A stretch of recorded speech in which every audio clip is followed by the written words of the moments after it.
Bonjour, alors on continue donc notre série 5, donc on va passer maintenant donc l'exercice 2. Alors avant de passer donc à cet exercice 2, donc on va voir ensemble un résumé plutôt des réactions qu'on rencontre avec les alcools. Très bien. Alors je vais prendre donc un alcool primaire ou bien secondaire, donc on verra ça à la fin, pourquoi. Alors un alcool donc c'est un acide, donc il réagit avec une base pour donner donc un alcoolate.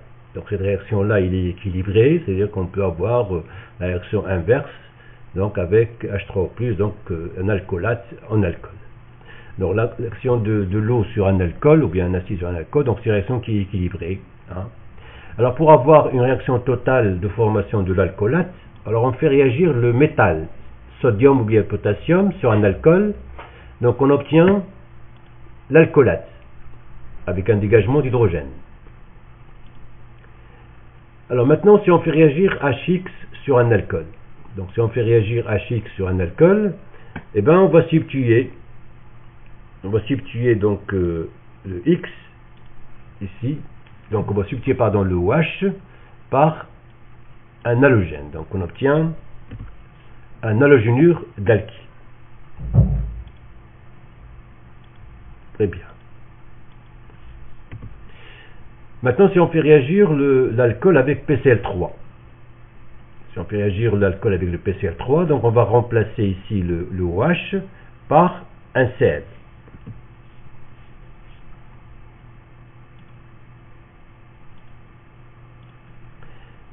Maintenant, si on fait réagir cette fois-ci PBr3 avec l'alcool, eh ben on va remplacer le OH par le brome.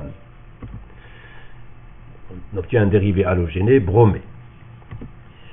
Autre réactif de chloration, on peut utiliser le chlore de thionyle, SOCl2, ou bien PCl5, même résultat qu'avec PCl3, c'est-à-dire on remplace OH par un chlore. Alors là, une réaction que je mets donc en vert ici, c'est la réaction d'oxydation.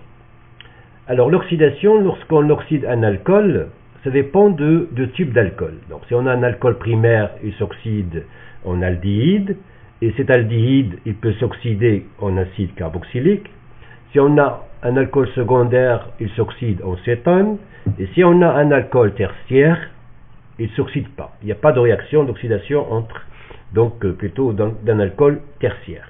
Donc ça ne donne pas de réaction.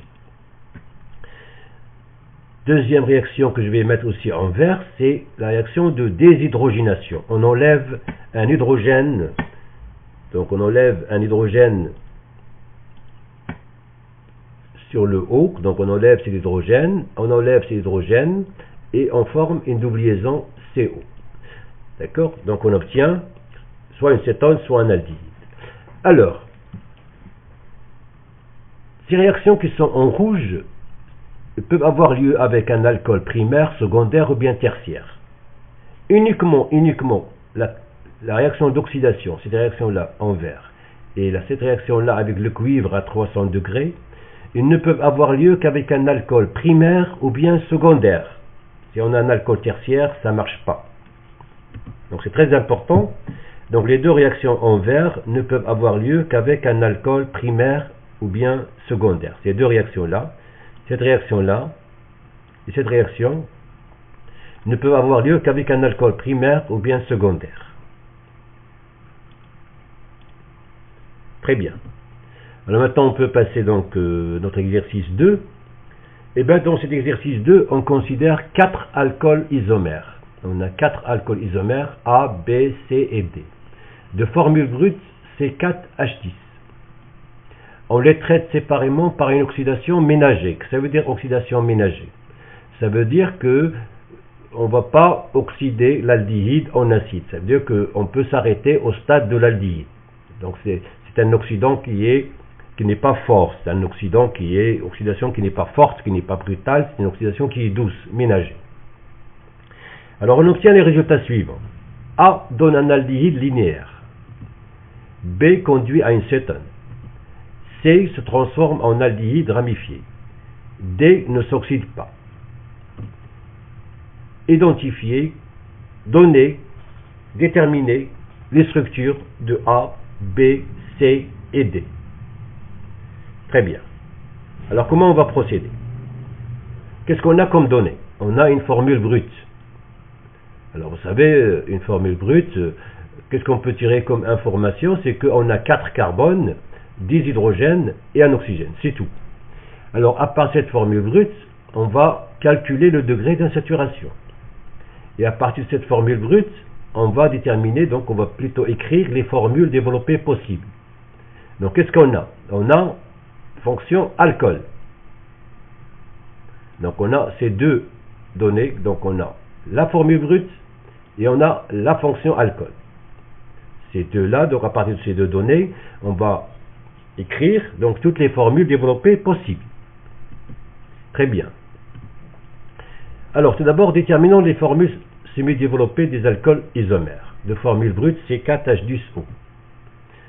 Premièrement, calcul le degré d'insaturation. Comme vous le savez, le degré d'insaturation est égal à x moins y sur 2 plus t sur 2 plus 1. Donc on trouve 4 moins 10 sur 2 plus 1 égale à 5 moins 5 égale à 0.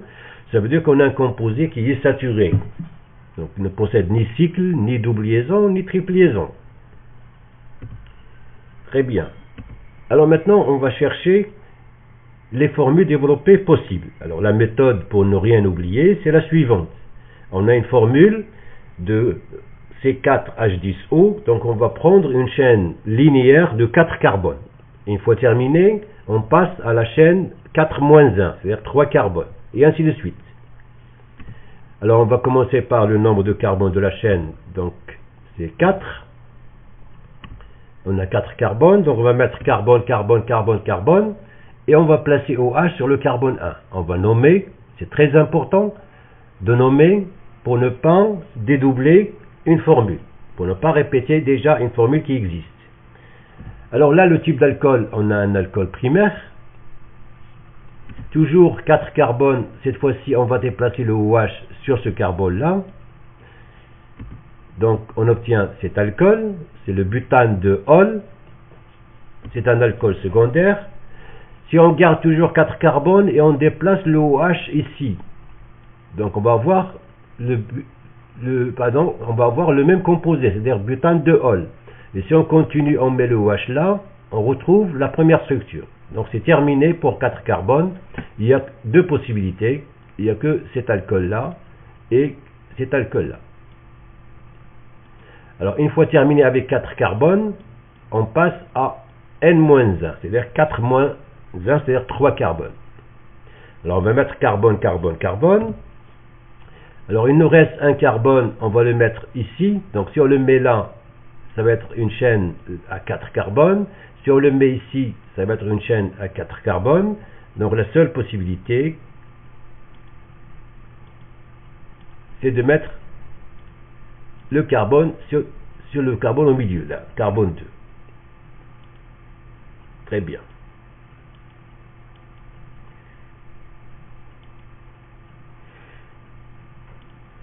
Alors on va nommer le composé. Donc on a 1, 2, 3, une chaîne à 3 carbones. On a la fonction alcool en position 1. On a un méthyle en position 2. Donc 2 méthylpropane 1-ol. Alors cet alcool-là, c'est un alcool qui est primaire. Alors qu'est-ce qu'on va faire maintenant? On va garder toujours une chaîne à 3 carbones. Et on va déplacer le OH sur le carbone 2. Donc on aura 3 carbones, méthyle en position 2, OH en position 2, donc 2 méthyle, cette fois-ci propane 2-ol. Alors là on a un alcool tertiaire. Alors est-ce qu'on a terminé avec la chaîne à 3 carbones? Si on déplace le OH là, on va avoir cet alcool-là. Donc c'est terminé. Alors est-ce qu'on peut faire une chaîne à 2 carbones? Alors si vous essayez, ça ne marche pas. Donc on ne peut pas mettre une chaîne à 2 carbones. Donc on a terminé. Donc voilà les structures possibles des alcools qui ont la formule brute C4H10O. Donc on a 4 alcools, un alcool primaire, deux alcools primaires, un alcool secondaire et un alcool tertiaire. Donc on a 4 alcools.